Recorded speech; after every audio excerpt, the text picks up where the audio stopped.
Hello friends, आज की ताज़ा खबरों में आप सभी का स्वागत है। झारखंड की तमाम छोटी बड़ी खबर इस वीडियो में देखने को मिलेगी। सबसे पहले बड़ी खबर, कोविड टीकाकरण के लिए तैयार रहे। एक बड़ी खबर, केंद्र सरकार ने झारखंड समेत सभी राज्यों को कोविड टीकाकरण के लिए तैयार रहने का निर्देश दिया है। इसके बाद स्वास्थ्य विभाग ने राज्य में कोविड के टीके को लेकर तैयारी शुरू कर दी है।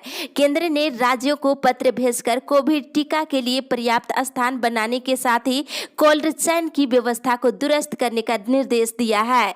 साथ ही कोल्ड चेन से जुड़े कर्मचारियों को प्रशिक्षण देने के काम भी शुरू करने को कहा है। स्वास्थ्य विभाग के प्रधान सचिव ने बताया है कि केंद्र ने टीके के सुरक्षित रख रखाव को लेकर के कोल्ड चेन की व्यवस्था को दुरुस्त करने का निर्देश दिया है। इसके बाद कार्रवाई शुरू कर दी गई है। इसी के साथ ही अगली बड़ी खबर, झारखंड और बिहार के बीच जल्द शुरू हो सकती है बस सेवाएं। एक बड़ी खबर की कोरोना वायरस के बढ़ते संक्रमण की वजह से घोषित लॉकडाउन के बीच बिहार और झारखंड के बीच बस सेवा शुरू कराने की तैयारी चल रही है। इस संबंध में बिहार के नीतीश कुमार की सरकार ने झारखंड के मुख्यमंत्री हेमंत सोरेन को पत्र लिखा है और बिहार सरकार के परिवहन विभाग ने लिखा है और बताया जा रहा है कि विभाग चाहता है कि जल्द से जल्द दोनों राज्यों के बीच बस सेवा शुरू की जाए ताकि लोगों को आने जाने में सहूलियत मिल सके, साथ ही बस मालिकों की आमदनी शुरू किया जा सके। लॉकडाउन के कारण 6 महीने से करीब देखा जाए तो बस परिचालन बंद है।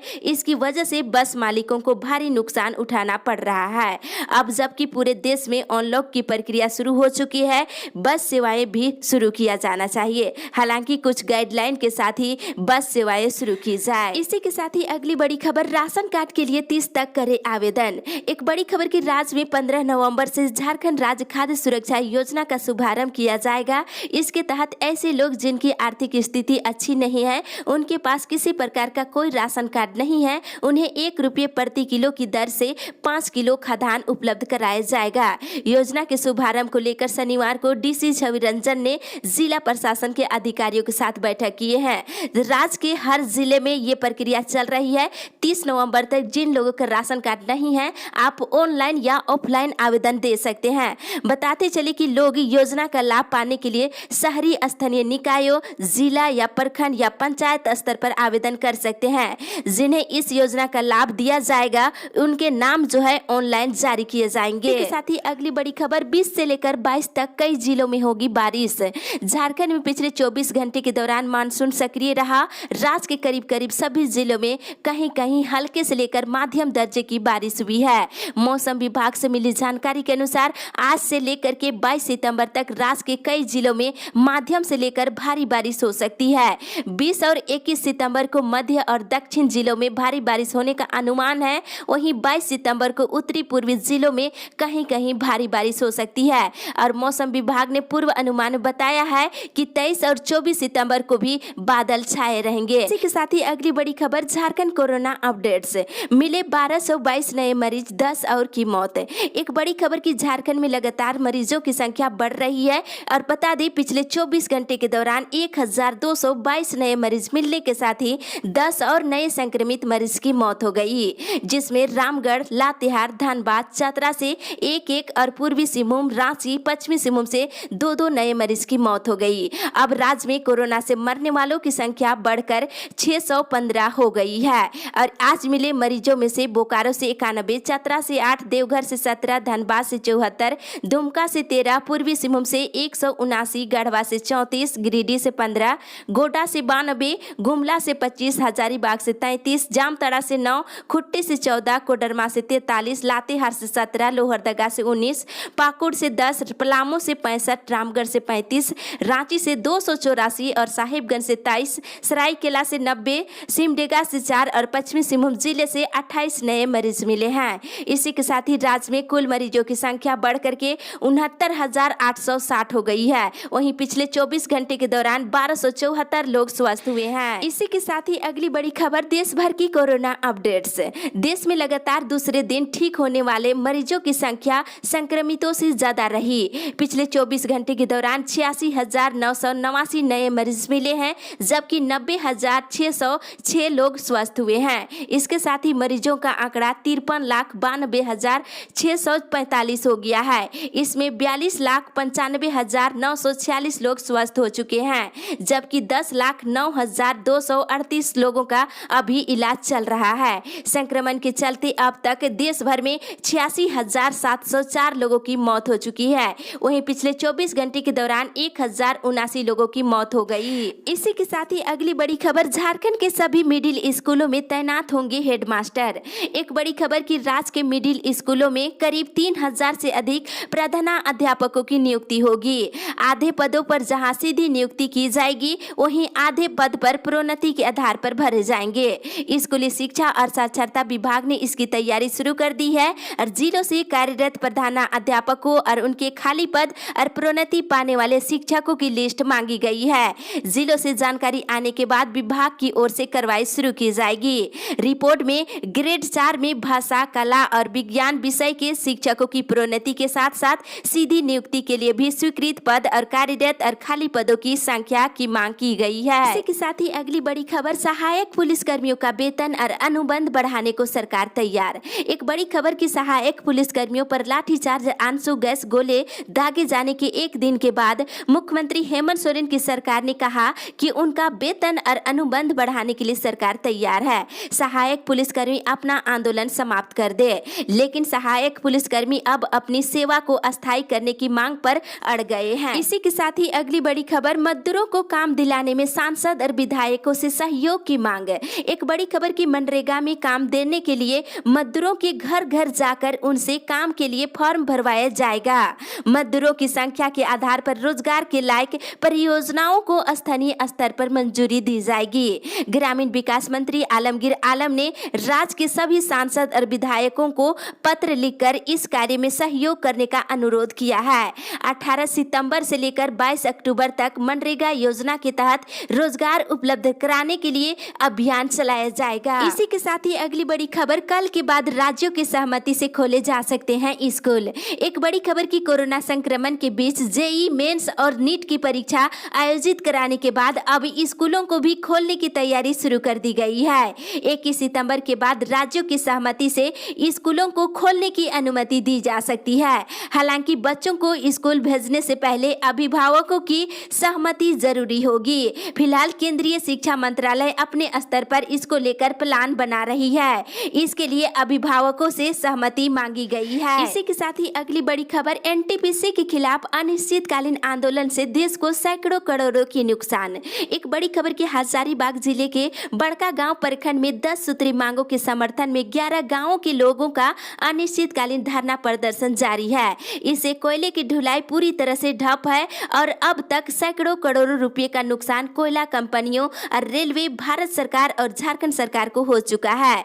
बड़का गांव की विधायक अंबा प्रसाद ने उनके आंदोलन का समर्थन किए हैं और कहा है कि रैयतों की मांगे जायज है और कंपनी को उनकी मांगों को मान लेना चाहिए। अंबा प्रसाद ने कहा है कि उच्च स्तरीय कमेटी ने अपनी रिपोर्ट सरकार को सौंप दी है। इस पर एनटीपीसी के प्रबंधक के हस्ताक्षर नहीं हुए हैं। उन्होंने उम्मीद जताई है कि रैयतों की जीत होगी। इसी के साथ ही अगली बड़ी खबर, मंत्रियों को भी नहीं छोड़ रहा निजी स्कूल। फीस नहीं देने पर डीपीएस चास ने शिक्षा मंत्री की नतनी का काटा नाम। एक बड़ी खबर की राज्य के शिक्षा मंत्री जगन्नाथ महतो की नतनी रिया कुमारी का नाम 6 माह की फीस जमा नहीं करने के कारण ऑनलाइन क्लास से नाम काट दिया गया। वह दिल्ली पब्लिक स्कूल चास में वर्ग 4 की छात्रा है। नाम काटने की सूचना पाकर शिक्षा मंत्री शनिवार को स्कूल पहुंचे और कतार में लगकर खुद बकाया फीस जमा किए। इस पर शिक्षा मंत्री ने कहा है, निजी स्कूलों की मनमानी से हम कैबिनेट को अवगत कराएंगे। हम बात करेंगे कि जब हम लोगों के साथ ऐसा हो सकता है तो दूसरों के साथ क्या होगा, इसके बाद हम आगे की सोचेंगे। इसी के साथ ही अगली बड़ी खबर, डॉक्टरों को चोट पहुंचाने पर मिलेगी 7 साल की सजा। एक बड़ी खबर की कोरोना महामारी के बीच राज्यसभा ने महामारी विधेयक 2020 को ध्वनिमत से मंजूरी दे दी है। इसमें महामारियों से जूझने वाले स्वास्थ्य कर्मियों को संरक्षण प्रदान किया गया है। विधेयक में डॉक्टरों और स्वास्थ्य कर्मियों के जीवन को नुकसान, चोट, क्षति, खतरा पहुंचाने और कर्तव्यों का पालन कराने में बाधा उत्पन्न करने और स्वास्थ्य कर्मियों की संपत्ति और दस्तावेजों को नुकसान और क्षति पहुंचाने पर जुर्माने और दंड का प्रावधान किया गया है। इसके तहत अधिकतम 5 लाख रुपए तक का जुर्माना और अधिकतम 7 साल का सजा मिल सकती है। इसी के साथ ही अगली बड़ी खबर, सारनाथ धर्म कोड लागू नहीं हुआ तो नहीं नहीं होने देंगे जनगणना। एक बड़ी खबर की सरना प्रार्थना सभा भारत ने सरना धर्म कोड को लागू करने की मांग कर रहे हैं। धर्म कोड बिल पारित कर केंद्र सरकार को प्रस्ताव भेजने और धार्मिक सामाजिक जमीन की सुरक्षा के मुद्दे पर शनिवार को बिरसा चौक में धरना प्रदर्शन किया गया। राष्ट्रीय सरना धर्म गुरु जयपाल उरांव ने कहा है, यदि 2021 की जनगणना में आदिवासियों के लिए सरना धर्म कोड लागू नहीं किया जाता है तो जनगणना नहीं होने देंगे। आदिवासियों का धर्म और अस्तित्व उनकी धार्मिक और सामाजिक जमीन से जुड़ा है, इसलिए उनकी सुरक्षा की जाए और पत्थलगड़ी कर उनका नाम दर्ज कराया जाए। इसी के साथ ही अगली बड़ी खबर, कल से कटेगा बिजली बिल के बकायेदारों का कनेक्शन। एक बड़ी खबर की लॉकडाउन के बाद राजस्व संकट से जूझ रहा बिजली वितरण निगम अपने वसूली अभियान को एक बार फिर से शुरू करने जा रहा है। सोमवार से रांची अंचल के सभी 6 डिवीजन के साथ ही खुट्टी में भी सघन अभियान चलाया जाएगा। इस दौरान 10,000 रुपये से अधिक ज्यादा के बकायेदारों के बिजली बिल जमा न करने के आरोप में सभी उपभोक्ताओं की कनेक्शन काट दिए जाएंगे। इसी के साथ ही अगली बड़ी खबर, रांची में कोरोना मरीजों के 79% बेड फुल, निजी अस्पताल में जगह नहीं। एक बड़ी खबर की रांची जिले में कोरोना संक्रमितों के लिए 2,896 बेड चिन्हित है। इसमें 2,275 बेड पर मरीज भर्ती है। निजी अस्पतालों में तो अब कोविड वार्ड के लिए लगभग 7% बेड भर चुके हैं। निजी अस्पतालों में बेड लेने के लिए पैरवी तक लगानी पड़ रही है।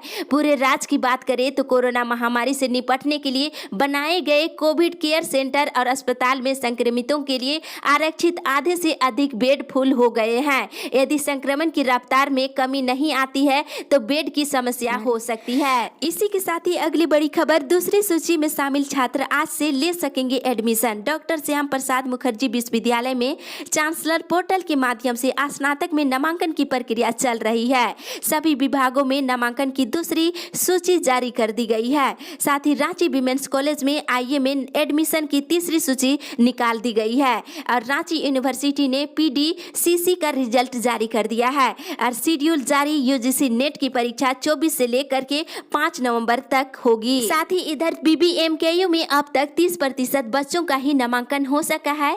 तकनीकी जटिलता से यूजी सेमेस्टर 1 में नामांकन की रफ्तार काफी धीमी है। अंडरटेकिंग अपलोड करने में भी बच्चों को काफी परेशानी हो रही है और नामांकन शुल्क जमा करने में भी परेशानी हो रही है। साथ ही कुरमाली, खोरठा, संथाली भाषा में नामांकन तिथि 26 सितंबर तक बढ़ा दी गई है। इसी के साथ ही अगली बड़ी खबर, पारा शिक्षकों के अगस्त महीने के बकाये मानदेय का भुगतान इसी महीने होने की संभावना। साथ ही इधर 400 से अधिक शिक्षकों के वेतन भुगतान का रास्ता साफ। धनबाद जिले के सभी राजकीय उच्च विद्यालय, अल्पसंख्यक उच्च विद्यालय, उत्क्रमिक उच्च विद्यालय, +2 उत्क्रमिक उच्च विद्यालय और राजकीय सांस्कृतिक उच्च विद्यालय और मदरसा और परियोजना उच्च विद्यालय के शिक्षकों और शिक्षकोत्तर कर्मियों को जिला शिक्षा पदाधिकारी कार्यालय से शीघ्र ही वेतन भुगतान किया जाएगा। इस संबंध में जिला शिक्षा पदाधिकारी ने इन शिक्षकों और शिक्षकोत्तर कर्मियों का वेतन पात्र बनाकर कार्यालय में जमा करने का निर्देश दिया है। साथ ही इधर जमशेदपुर जिले के सरकारी हाई स्कूल में कार्यरत शिक्षकों के लिए भी अच्छी खबर है। उसके वेतन का भुगतान का भी रास्ता साफ हो गया है। वेतन भुगतान में आई तकनीकी समस्या को जिला शिक्षा पदाधिकारी ने अपने स्तर पर दूर कर ली है। जल्द ही वेतन का भुगतान कर दिए जाएंगे। इसी के साथ ही अगली बड़ी खबर, शहर में 10 दिन से ठप है पेयजल आपूर्ति। चतरा जिले से एक बड़ी खबर, शहर के कई मोहल्लों में 10 दिनों से पेयजल आपूर्ति पूरी तरह से ठप है।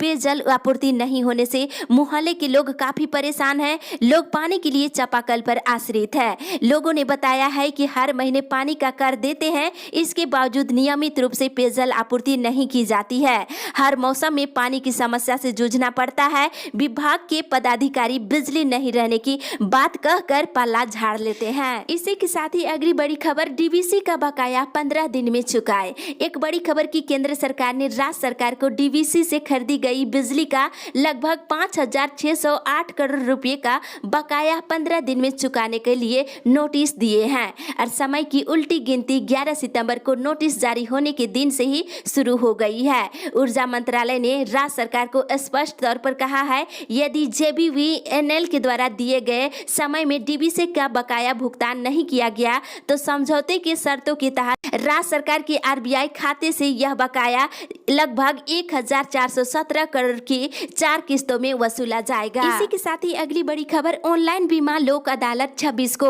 बीमा से संबंधित मामलों के निपटारे के लिए देश की पहली ऑनलाइन लोक अदालत 26 सितंबर को लगेगी। झारखंड राज्य विधिक सेवा प्राधिकार इसका आयोजन कर रहा है। लोक अदालत में हर कोई शामिल हो सकता है। इसके लिए लिंक जल्द ही जारी किया जाएगा।